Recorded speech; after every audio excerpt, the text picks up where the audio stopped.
Bem, boa noite. Então, nós vamos falar um pouquinho sobre cardiomiopatia hipertrófica. Bem, em resumo, então, um contexto geral. A cardiomiopatia hipertrófica ela é uma doença cardíaca comum em felinos. A gente vai especificar justamente sobre ele. Dando destaque, então, a algumas raças, a exemplo da Maine Coon, a Ragdoll, British, Shorthair, Persian,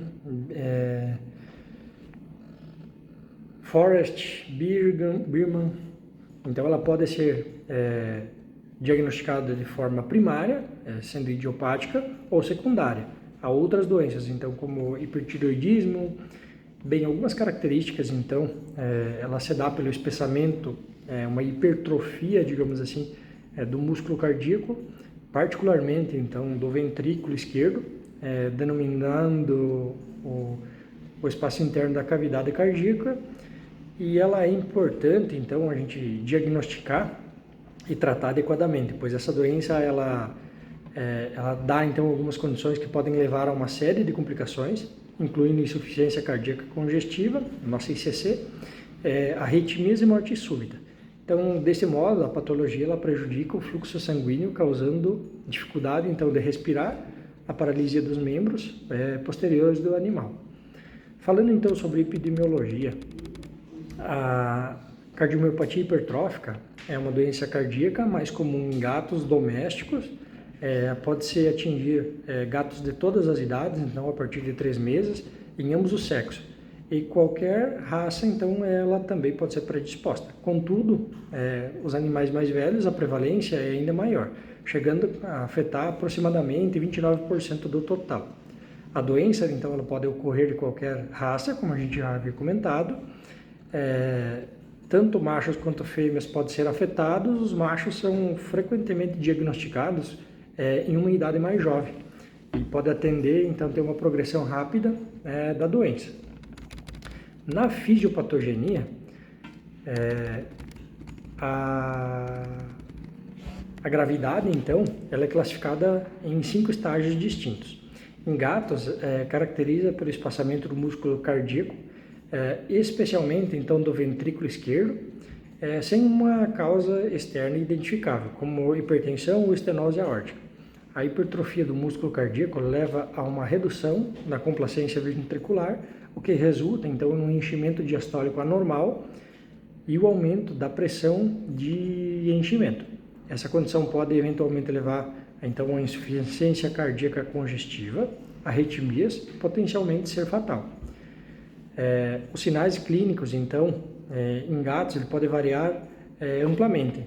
Então, desde os assintomáticos até aqueles mais sintomáticos, que mostram insuficiência cardíaca grave e morte súbita. Então, os sinais, eles incluem, então, dificuldade respiratória, que seria a nossa dispneia, taquipneia, respiração muito rápida, uma intolerância ao exercício, letargia, síncope, desmaio, paralisia súbita dos membros posteriores, então, devido ao tromboembolismo aórtico.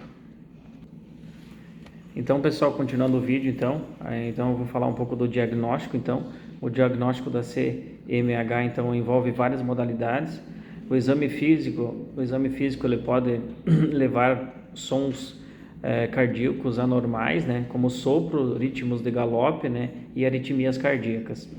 Então, na radiografia torácica pode mostrar um aumento do tamanho do coração, cardiomentilia, e sinais de insuficiência cardíaca congestivas. No eletrocardiograma, então, pode detectar arritmias ou sinais de hipertrofia ventricular. No ecocardiograma, ultrassonografia cardíaca, então, é um método de diagnóstico definitivo da doença, né? Ele vai fazer uma visualização direta do espessamento das paredes dos ventriculares e da função cardíaca, né? Então, na análise genética, então, em raças predispostas, então, testes genéticos podem ser usados, né, para identificar as mutações específicas da CVM. Então, aquilo que o nosso colega comentou também, tem raças predispostas a essa doença.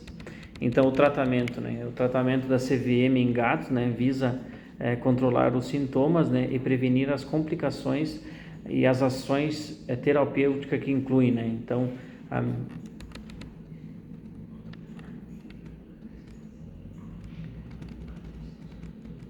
medicação, né? Então, a gente vai usar bloqueadores como etenolol, né, para reduzir a frequência cardíaca, né, e melhorar o enchimento ventricular. Bloqueadores de canal de cálcio como diltiazem para melhorar a função diastólica, né? Inibidores de ECA, né, como benzanepril, né, para reduzir a carga do trabalho do coração. Então, diurético, a gente pode usar a furosemida para controlar a insuficiência cardíaca congestiva, né? O controle do tromboembolismo, né? Então, tem que controlar também. E anticoagulantes, né? Como aspirina, né?